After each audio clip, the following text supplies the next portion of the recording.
Vamos lá, continuar sobre estratégia que eu utilizo. Eu vou mostrar para vocês como é que eu defini a minha proposta de marketing. Então você pode aproveitar os passo a passo que eu vou passar agora e você depois aplica para a sua empresa. A primeira coisa que eu estou lembrando é o seguinte: a gente começa por problema. As pessoas, elas pagam outras pessoas para resolver problema. Por exemplo, todo ano eu vou fazer check-up. Então, eu quero saber quais são os problemas que eu tenho. E eu pago alguém para me ajudar a resolver, atenuar os meus problemas. Tá bom. E o que eu faço? Eu faço a mesma coisa. Eu tenho que resolver problema. Eu identifico o problema. E na hora que eu identifico o problema, eu identifico a dor de quem tem aquele problema. O quanto dói ter aquilo. Por exemplo, no meu caso, eu identifico pessoas que estão começando ou que já estão ainda na fase inicial de negócio e o dinheiro não vem. Então, são pessoas que não estão conseguindo deslanchar nos negócios, pequenos negócios, perfeito? Eu identifiquei a dor e por conta disso eu identifiquei veja bem que eu comecei com um problema, identifiquei a dor, eu identifiquei uma pessoa. Isso é muito importante. Eu identifiquei uma pessoa. E essa pessoa, se eu conseguir falar com ela, conectar com ela, eu acredito que ela vai me escutar. Ela vai me escutar, mas eu tenho que chamar a atenção dela. E nada mais chama a atenção do que falar da dor que a pessoa tem. O que você mais gosta de escutar é alguém que você conta a sua história e a pessoa identifica o seu problema, a sua dor. E vai que ainda nessa fase inicial, está muito cedo, mas já começa a falar sobre a dor, tá? E sobre aquele problema. E vai que de repente começa a ter uma semente de uma proposta de solução. É a primeira coisa. Então, identificou pessoa. Baseado nisso, a gente pode, baseado nesse problema, nessa dor, criar um produto, serviço, criar um produto para resolver isso. Daí nasceu então algo que vai solucionar. Isso que vai ser criado vai ter algumas características, vai ter algumas vantagens. Agora tem um detalhe: ele tem que ter um diferencial. Ele tem que ter um jeito assim, olha, é só aqui, desse jeito, é só aqui. Por exemplo, quando eu criei o meu produto digital, que é um serviço, né? O que eu fiz? Eu fiz o seguinte: olha, existe um jeito errado de tomar conta de empresa. E aí eu começo a mostrar vários jeitos que não dão certo. E a pessoa que está me escutando, ela vai percebendo a cada momento que realmente parece, poxa, esse cara me conhece mesmo. Você, né? Rapaz, mas eu tenho esse problema. É desse jeitinho mesmo. Eu tenho dificuldade de controlar. E uma outra coisa, eu não sei exatamente o que eu controlo. E outra coisa, eu quero controlar coisa demais quando eu deveria controlar pelo menos aquilo que é o mais importante. Já ofereci um punhado de jeito errado. Olha só o que é jeito errado. Não controlar. Jeito errado, tentar controlar tudo. Jeito errado, não controlar o que é mais importante. Jeito errado. Então, na hora que você cria um produto digital, em que você diz, não é assim que faz, está tudo errado desse jeito.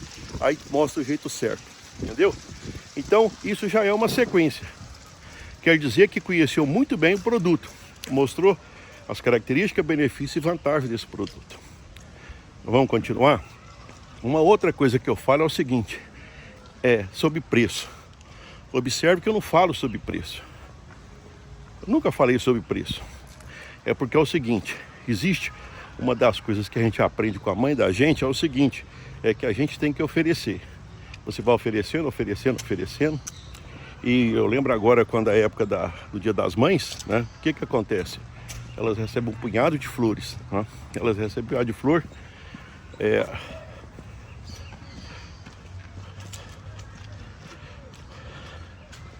Então aquele comportamento de receber flor, né? Tipo assim, é como se fosse um carinho que a gente tem com essa pessoa, perfeito? Isso chama reciprocidade. Então, você fala, Levi, mas você não está falando de preço? Não, não estou falando de preço. Porque tem coisa que a gente não deve nunca oferecer como se fosse um pré-requisito. Você vai num baile, você conhece um rapaz, uma moça, tudo, e a primeira coisa que você pergunta, você quer casar comigo? Não, isso é resultado de uma caminhada, é resultado de um funil, onde é bem superficial, as conversas, elas aprofundam, existem pontos em comum, e depois acaba fechando com uma ação.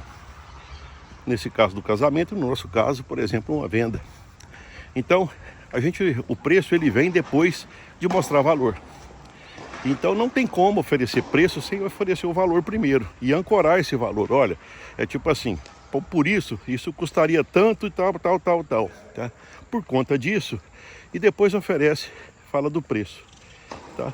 Então veja bem que nós já estamos fazendo uma caminhada aí, já falei de pessoas, já falei de produtos, já falei de preço. Vamos continuar? Tá bom. O mercado digital, ele tem a vantagem que ele, no nosso caso, no meu caso, eu posso falar com você que está em qualquer um lugar dos países que falam a língua portuguesa.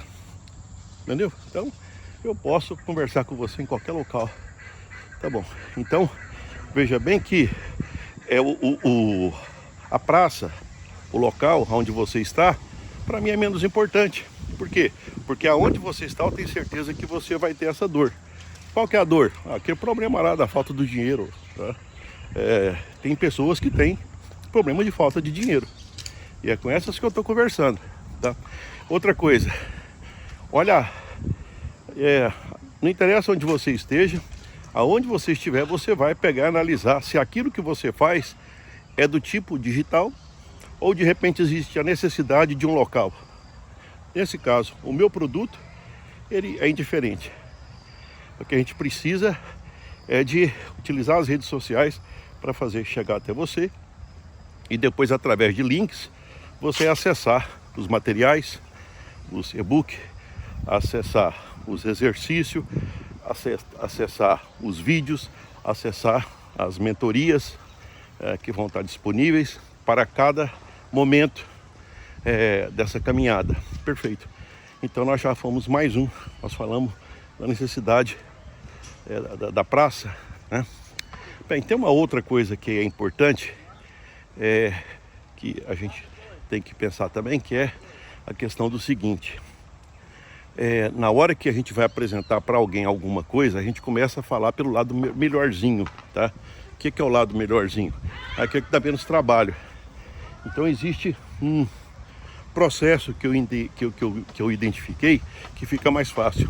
Antes de falar de número, que é uma coisa muito complicada, falar de número, que é uma coisa que cansa, você fala de hábito. Aí você vê se você tem ou não aquele hábito. Fala de comportamento, aí você vê se você tem ou não aquele comportamento. É uma leitura gostosa que você vai se conhecendo, e aí às vezes até você já vai ter alguns insights. É por isso que não está dando certo, porque eu não tenho esse hábito. É por isso que não está dando certo, porque eu não tenho aquele comportamento. É gostoso. Lá na frente, depois que você já está convencido de muita coisa, principalmente da necessidade de mudança, aí te apresenta número. Normalmente as pessoas não são muito chegadas à matemática. Aí te apresenta número. Então veja bem que tem um processo que permite você ir se adaptando. Primeiro você quer mudar, depois você fala, não, já que eu quero mudar, agora o que apareceu eu vou enfrentar, entendeu? Então é isso.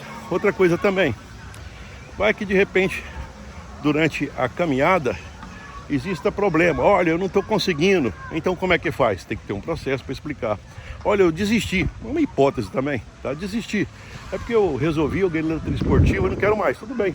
Então tem um processo lá que permite rapidamente você pegar e, considerando as regras, você mudar de plano. Então existe a necessidade de processo, isso tem que ser bem claro. E o processo ele não pode nascer o ideal é que ele não nasce quando aparece o problema. Ele deveria nascer antes e já criar o processo. Tem um processo também que eu acho muito interessante, que é fazer o difícil ficar fácil e fazer o fácil ficar difícil. O que é isso? As pessoas falam que é difícil controlar as coisas, só que não anota nada durante o processo, durante a caminhada. Depois, quando vira o mês, aí não tem nada anotado. Aí quer parar de fazer tudo para anotar. Empresa grande não faz isso. Empresa grande é tipo assim, entra no celular ou no computador, vai lá e já olha o resultado de cada coisa, porque já foi feito. Então o processo já está todo automatizado.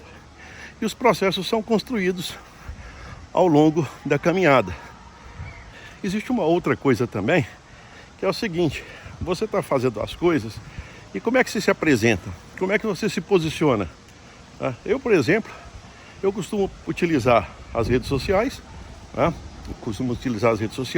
sempre eu apareço no meu escritório e eu apareço fazendo caminhada. É a forma que eu me apresento. E você pode perceber que quando eu me apresento, eu não costumo estar lendo nada. Você fala, mas esse cara não lê não? Mas como é que faz? Não, isso já estava na minha cabeça, já estava, tipo assim, foi pensado. Não apareceu porque eu vou gravar um vídeo. Isso apareceu porque já existe na minha cabeça toda uma estrutura organizada que pensa naquilo que faz. Por exemplo, eu não criei um produto negociante 10K, então está na minha cabeça. Então, não é necessário ficar... Esse é o meu posicionamento, né? É desse jeito que eu me apresento, tá? Tem uma outra coisa também, que é muito importante, que é a questão da performance, tá? Levi, eu vou ter que controlar coisa demais. Não, cara, começa controlando um item, tá? De repente começa aí com lucratividade, mas depois que você já está acostumado, já passou por hábito, comportamento, você já acostumou com a ideia que você vai ter que controlar, entendeu? Depois você pode chegar até 12 indicadores, que eu acho que para a empresa pequena começar com um principal, que controla praticamente tudo. Depois você vai... E como é que faz isso? Não, isso aí, né? Aqui eu estou falando a minha sequência de estratégia, né? Não vai esgotar num assunto, numa conversa assim. Mas então aí você vai ver, aí começa o seguinte: eu posso confiar naquela informação? Primeiro é o seguinte, tem um indicador. Por exemplo, lucro. O que vai para o bolso? Renda 10 mil por mês. Pronto, esse é o meu indicador. Aí eu controlo esse indicador. Controlo. Primeiro eu tenho certeza que ele não é um cheque sem fundo. Tem que entender o que eu falei, né? Tem que ver se ele é verdadeiro, se ele existe de verdade. Depois controla. Aí depois o que você faz? Depois que você tiver craque em um, você vai sentir a necessidade de outros. Aí você vai colocando na sequência. Mas tem um que, para começar, tem um que é o primeiro indicador de uma série de outros indicadores. Até porque dependendo para calcular o que entra dentro do seu bolso, você vai ter que controlar muita coisa. Essas outras coisas vão ser indicadores menores, mas o importante é esse: quanto de renda entra no meu bolso.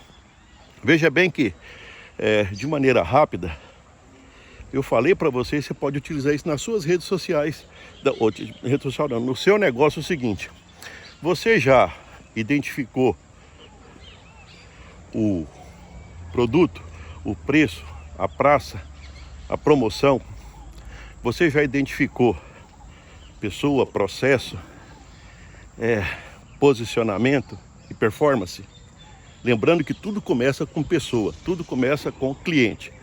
Olha, se você conseguir fazer o que eu fiz, explicando o seu negócio, e não vai ser da primeira vez não, não vai ser, porque isso é pensado, isso vai sendo construído ao longo do tempo, tá? Então você já está bem próximo de romper e de ultrapassar, não os 10 contos, mas aí você pode, depois que você aprende o processo, depois que começa a rodar, que isso são 8 engrenagens que elas estão, uma se alimentando e conversando com outras. Eu poderia imaginar uma mesa, tem uma mesa onde está sentado lá, esses 8 caras que eu falei, está lá sentado nessa mesa discutindo o preço, o produto, a praça, a promoção, pessoa, processo, performance, posicionamento. Os 8 estão sentados lá e o cliente que fica ali no centro, analisando o que cada um tem a oferecer para ele. É desse jeito que eu penso, é desse jeito que eu faço, e é desse jeito que eu vou te ensinar a fazer também. Dica do dia. Me acompanhe para mais dicas.